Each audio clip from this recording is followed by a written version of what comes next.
Have you ever wondered why the name of Prophet Ibrahim alayhi salam is mentioned in every prayer, every day, 5 times a day? When we send salawat upon the Prophet Muhammad sallallahu alayhi wasallam, we also say kama salayta ala Ibrahima. Why? Why do we honor him so frequently? And what gives him such a status with Allah? Ibrahim alayhi salam is not just another figure in our tradition. He is one of the greatest people to have ever lived. While almost every person from his world and age are names that are forgotten, his name and fame lives on until today as an exemplar of how we should forge our relationship with Allah. He is mentioned by name in the Qur'an over 60 times and given the unique title of Khalilullah, the close friend of Allah. As Allah subhanahu wa ta'ala tells us in the Qur'an, in Surah An-Nisa chapter 4, verse 125, and Allah took Ibrahim as a close friend. He is known as the father of the prophets, a man claimed and respected by Jews, Christians, and Muslims. But what makes him truly special isn't really about how the world sees him. It is about how Allah honored him. Ibrahim alayhi salam was born at a time when the whole world was immersed in idolatry. In ancient Babylon, people worshipped idols of stone and wood, as well as the stars, the sun, and the moon. And it wasn't just society.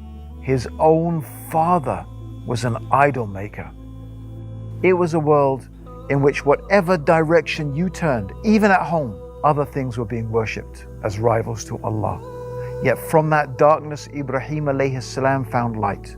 He questioned, he reflected, and he submitted, and he did this alone. This is why Allah called him an Ummah, a nation, one man, but with the strength, faith, and leadership of an entire people. Why? Because while everyone around him was immersed in shirk, he stood alone against the people, against his king, even against his own family.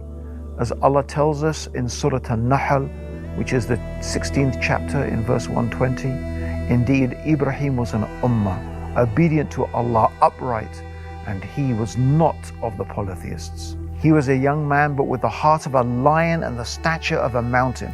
He didn't wait for society to change before he changed. He didn't need approval to stand for the truth. He wasn't content with finding the truth and then keeping it to himself. He had to call his people to that truth also. This series isn't just about history, it's about dawah. It's about how one man with no power, no army, no support, called to Allah with sincerity, wisdom, and trust.